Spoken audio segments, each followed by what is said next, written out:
กับสบายดีและสวัสดีพ่อแม่พี่น้อง FC อยากแพงเนาะหมดสุขคนมื้อนี้ก็ยินดีต้อนรับเข้าสู่ช่อง YouTube ของบ่าวศิรัตน์คือเก่าทุกคนเนาะช่วงนี้ก็บ่ได้ค่อยถ่ายคลิปสาโซใน FC ได้เบิ่งเนาะส่วนมากจะถ่ายดูก่อนแต่ก็บ่ไปแล้วทุกคนเนาะเนื่องจากว่าFC บ่มักเนาะก็เลยตามใจ FC ก็เลยมาหาทางสาวโสดคือเก่ามื้อนี้ว่ามื้อนี้ทางบ่าวศิรัตน์มาก็มีทางสาวโสดหน้าใหม่เนาะทุกคนเนาะมื้อนี้เพิ่นอยากออกมาเปิดใจหาคู่หรือว่าอยากสร้างครอบครัวเนาะทุกคนเนาะแต่ว่าสาวโสดคนนี้จะถึงอกถึงใจของ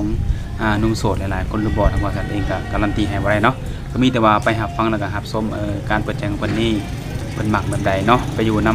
ำสามีได้บ่ทุกคนเนาะไปจะเป็นจังได๋ก็เข้าไปร่วมกันติดตามไปพร้อมกันเลยเปิดภาพมากับพอกับผู้สาวโสดเนาะมาเป็นครั้งแรกเลยว่าครั้งที่พี่เขาก็นอนฟังกันแล้วเนาะโดยสบายดีเด้อล่ะเด้อสบายดีโดยสบายดีก่อนอื่นทางสมุยเองก็สิขออนุญาตถามชื่อเพิ่นก่อนเนาะชื่อว่าจังได๋น้องล่ะชื่อน้องนิโดยอายุจักปีอายุ17 ปีอายุ17 ปีโอ้เป็นสาวขึ้นใหม่แล้วเสมอเนาะแม่นอายุ17 ปีที่ผ่านมาเคยอบรมผู้บ่าวอยู่บ่โดยเคยโดยแต่ปัจจุบันมีโสดบ่โดยโสดมาหล่นได้น้องล่ะประมาณ 3-4 ปีแล้วเติบหนึ่งเนาะดูคือจบโครงงานมาดีนะเสมอมานี่เนาะเป็นตาหักตาแพงแม่นอายุ17 ปีอยากอบรมผู้บ่าวอายุประมาณเท่าได้น้องล่ะก็ได้เบิดบ่จำกัดอายุโอ้บ่จำกัดอายุเลยสาวขึ้นเมือเนาะขึ้นฮอด50-60ไรบ่โดยได้โอ้บ่จำกัดอายุเนี่ยก็ต้องมีอยู่แล้ว6-7 50-60เนาะกันสิว่า70กับมันเป็นไปบ่ได้เนาะน้องก็โอ้ลมได้เนาะโดยได้เคยลมอยู่ว่าผู้บ่าวรุ่นใหญ่นี่โดยเคยเป็นอะไรแบบแตกต่างกันบ่กับลมรุ่นเดียวกันกะแตกต่างและส่วนตัวน้องนี่น้ำหมักผู้บ่าวน้อยหรือผู้บ่าวใหญ่น้องล่ะได้เบิดบ่โดยคือทางน้องนี่เปิดใจล้นและโดยประมาณจักมื้อแล้วน้องล่ะโอ้สิเข้าเดือนแล้วโอ้น้องเปิดใจนี่นะโดยโอ้คือว่าทางเฮาก็มาเป็นครั้งแรกเนาะเสมอเนาะเปิดใจสิเข้าเดือนแล้วนี่มีอยู่บ่คนโอคนลมโดยมีอยู่ส่วนใหญ่นี่ผู้บ่าวทางใดน้องล่ะผู้บ่าวทางไทยแล้วก็แบบอันเมืองนอกต่างประเทศบ่มีเบิดทั้ง2ทางได้นี่เนาะโด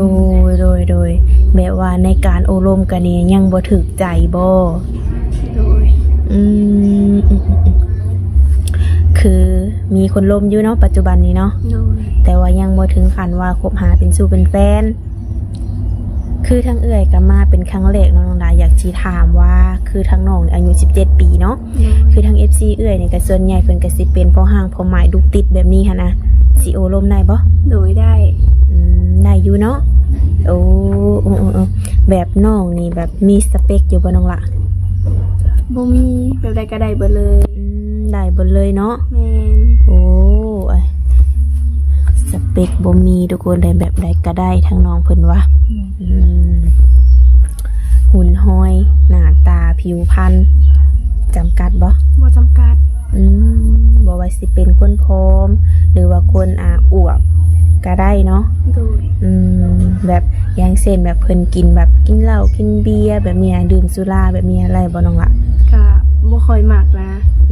อันนี้บ่มักเนาะแม่โอ้บ่มักก็คือตัดออกเนาะโดยแบบสูบยาได้อยู่บ่ก็ได้อยู่สูบยานี่ได้อยู่เนาะ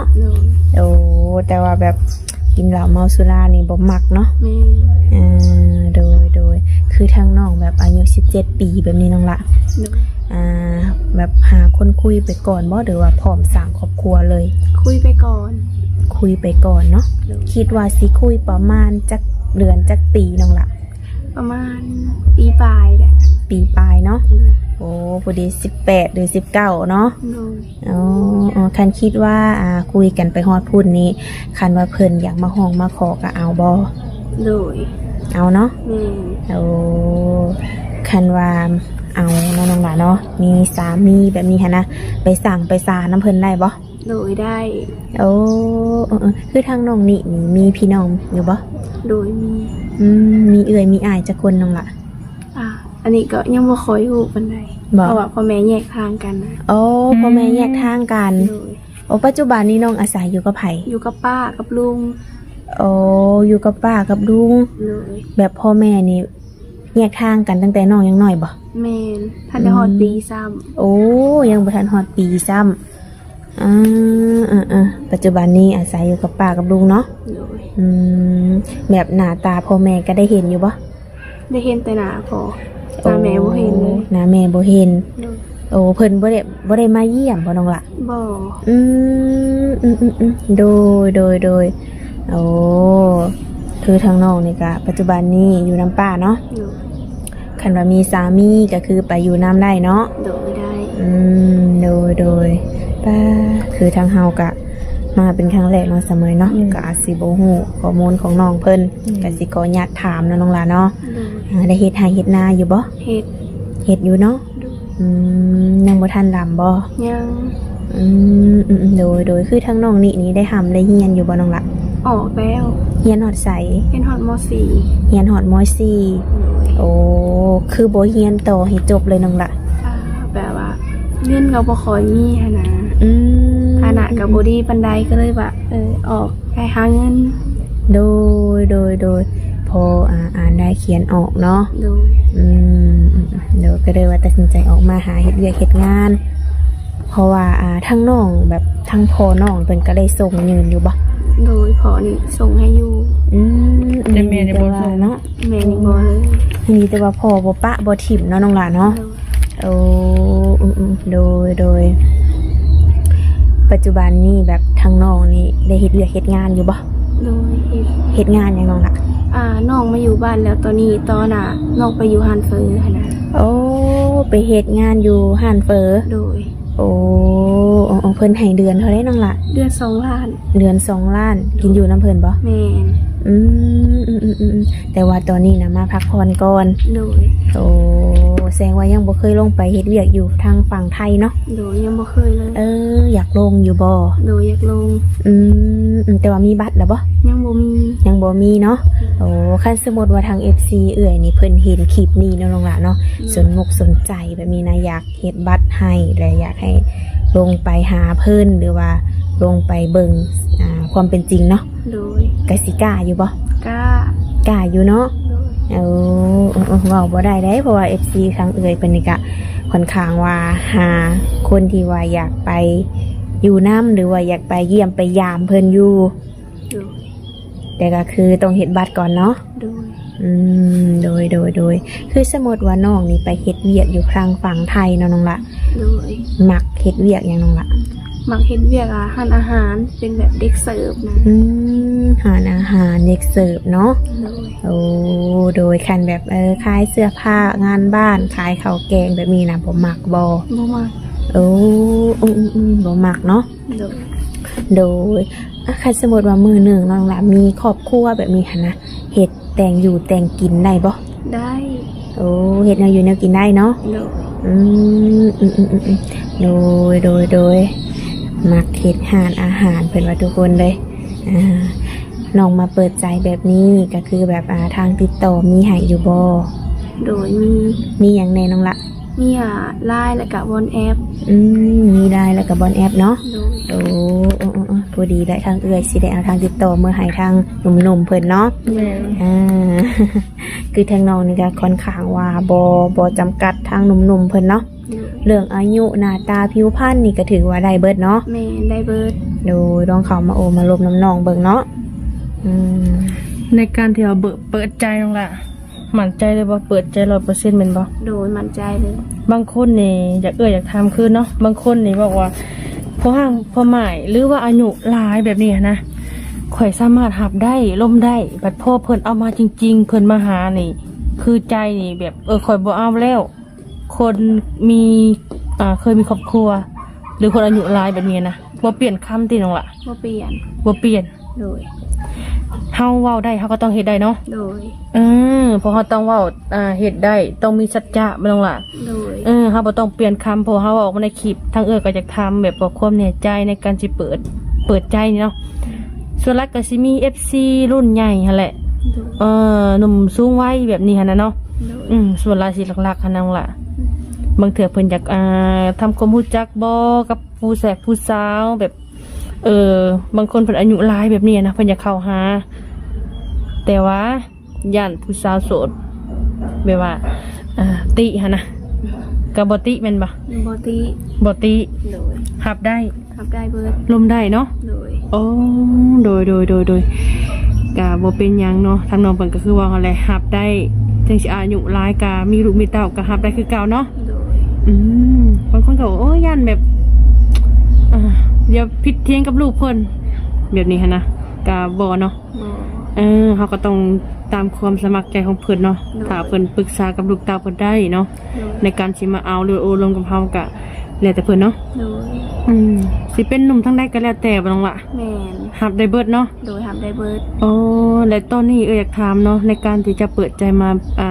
ในระยะ1 เดือนนี่มีหนุ่มๆเข้ามาโอ้ลงกับเจ้าหลายคนบ่ โดย ตอนนี้ กะหลายอยู่ จักคนตอนนี้ยังล่ะ ประมาณ 8-9 คน โอ้ยังลมบดบ่ โดยลม ยังคุยกันอยู่ โดย โอ้ ยังคุยไปก่อนนะ แต่ว่ามีอยู่บ่คนพิเศษในใจ โดยมี มีแล้ว แม่ บอกได้บ่เพิ่นอายุจักปี บอกได้ อายุปี อายุ60ปลายปี 60ปลายปี โดย เพิ่นอยู่ทางไหนนั่นล่ะ อยู่อเมริกา อยู่อเมริกา โดย โอ้ก็ถือว่าทางน้องเพิ่นกาโอลมกับหนุ่มเพิ่นแล้วแต่ว่าเฮาก็ยังบ่มั่นใจ 100% เนาะ โดย ว่าหนุ่มคนนี้เพิ่นจริงจังกับเฮาบ่แต่ว่าเฮาก็ต้องร่วมกันไปก่อนเนาะ โดย เพื่อความมั่นใจเฮาสิมาตัดสินว่าร่วมกับหนุ่มคนนี้มันก็เป็นไปบ่ได้เนาะ โดย แต่ก็คือว่าแหละน้องอาจสิฮู้ดีกว่านํคนลมแม่นบ่แหละ โดย โอ้แล้วเพิ่นบ่ได้อยากสักส่วนน้องไปอยู่นํบ่ ยัง ยังเลย โดย แต่ว่าชั่วโมงนี้ก็ยังลมกันอยู่บ่น้องล่ะ แม่นยัง ลมยังคุยอยู่เนาะ โดย ก็คือว่าเนาะก็ขอให้น้องเพิ่นพบพอคนที่ดีหั่นแหละเนาะเข้ามาในชีวิตกับน้องล่ะเนาะ โดย ทางเดือยก็สิได้เอาอันเฟซหรือว่าไลน์หั่นแหละเนาะว่าแจกนมเพราะว่าทางเพิ่นแจกไลน์กับ WhatsApp เนาะ โดยคนที่น้องลมปัจจุบันนี่น้องละอายุเพิ่นเท่าไหร่ 65 บ่ แม่น ป้าตั้ง65 แม่น 65 ปี คันสมมุติว่ามื้อใดมื้อหนึ่งน้องละให้เอาเป็นลูกเป็นผัวอะไรบ่ โดยได้ เห็นหน้าเห็นตาเพิ่นละบ่ ยัง มีแต่ร่วมกัน แม่นจะลม แบบในการร่วมนี่นะพิมพ์มาบ่หรือว่าโทรคุย โทรคุยแล้วก็พิมพ์แหน่ ได้ฟังเสียงเพิ่น นี่ เสียงเพิ่นนี่โอเคอยู่บ่ โอเค โอ้แบบบ่คอเพิ่นแบบเปิดกล้องวิดีโอคอลในบ่น้องละ น้องบ่เคยเว้าเลย แบบทั้งนั้นเพิ่นก็บ่เว้าคือกัน โดย โอ้ ต่างคนต่างบ่เว้าอะนะ เนาะแล้วสิได้เห็นแบบคือเพิ่นนี่ฮู้อยู่แล้วว่าน้องหน้าตาแบบนี้เนาะประมาณนี้เนาะ โดย แต่ว่าทางน้องนี่บ่ฮู้เพิ่นเด้อเพิ่นมีฮู้โปรไฟล์อยู่บ่ บ่มี ในการที่โอ้ลมพัดยังบ่เห็นหน้าตากันก็บ่พาตัดสินน้องล่ะเอ้ย แม่น เนาะ โดย ถ้าสมมุติว่าน้องนี่เลือกเพิ่นซะบัดว่าเพิ่นนี่เปิดมาผัดรูปร่างเอาง่ายๆเฮาก็บ่แม่นว่าใส่ให้ไปชี้เนาะก็ต้องแบบว่าให้พิจารณาก่อนแม่นบ่ล่ะบางเทื่ออาจสิไปเพิ่น นี่แหละมักฮักกับเพิ่นแล้วแบบมาเห็นตัวจริงเก็บใจลบก็มีได้เฮาต้องขอเบิ่งหรือว่าต้องวิดีโอคอลน้องล่ะ โดย เนาะ แต่ว่าเพิ่นก็คุยดีอยู่บ่เนาะ โดยคุยดี แต่ว่าแปลกอย่างหนึงเนาะบ่เห็นหน้าตาเนาะ โดย ถ้าน้องหน้าก็บ่อยากเห็นหน้าตาเพิ่นบ่ซะ ก็อยากอยู่ ไหนก็คือบุคคลนั่นแหละ บ่กล้าว่าซั่นจ้ะ ก็คือว่าเพิ่นยังบ่พร้อมเนาะก็เป็นไปได้เนาะบางทีเพิ่นอาจยังมื้อใดมื้อหนึงคุยเข้าใจแล้วเพิ่นอาจสิเว้าเองว่าน้องต้องการอยากน้องพร้อมแล้วบ่สิเบิ่งหน้าตาอ้ายแบบนี้ก็มีคือกันเนาะ โดย แล้วเพิ่นเคยเว้าบ่ซั่นน้องล่ะ ยังบ่เคยเว้าเลย แล้วเพิ่นยังบ่พร้อมหั่นแหละ คุยกับเพิ่นนี่หล่นแล้วบ่ โดยโดน โอ้ตั้งแต่เปิดคลิปคุณบ่น้องละ โดยตั้งแต่เปิดใจมาพุ่นแหละ ถือว่าหล่นเติบเนาะ แม่ นอกจากเพิ่นแล้วนี่มีคนอื่นอีกอยู่บ่ ก็ ก็มี ก็มีอยู่คนว่า ก็มีอยู่ 7-8 เนาะ คนบริษัทละน้อย ป้าได้เนาะคือว่าได้น้องเพิ่นเป็นผู้จบผู้งามเด้ แม่น มีแต่คนแบบว่าอยากทำความรู้จักเนาะ แม่น โดย แต่ก็คือว่าเนาะบางครั้งก็ยังบ่ฮู้ว่าคนใดที่ว่าสิมาจับจองหัวใจหรือว่าคนใดสิแบบว่าจริงจังกันนะเนาะ เนาะ เขาก็ยังบ่ฮู้หันนะ เลย อืม คือทางเอื่อยก็มาใหม่แบบนี้เนาะFC เอื่อยนี่นะเพิ่นยังสิพอมีสิทธิ์จีบน้องอยู่บ่ โดยมีสิทธิ์จีบได้ จีบได้โอโดมได้เนาะ โดย เฮามานำหลังโมเดลซะเนาะเสมอ แม่น บางเทื่อ FC ของเสมอได้ซาละน้อยบางเทื่อยังบ่ทันบางก็ทันคือเก่าเนาะ โดยทัน ก็ยังบ่ได้ปิดใจ ดีใจอยู่ ยังบ่ได้ปิดใจยังบ่มีคนที่ว่าถึกใจบางว่าบ่ได้บางเทื่อ FC ซาเมยมาหรือว่าซาละน้อยมาตำลังอาจสิแชร์ทางโคกสัมปจักเนาะ แม่นเลยเนาะ แบบคุยในการแบบแต่ละคนนี่น้องหลามีอยู่บ่แบบคนเสนอให้หั้นนะแบบ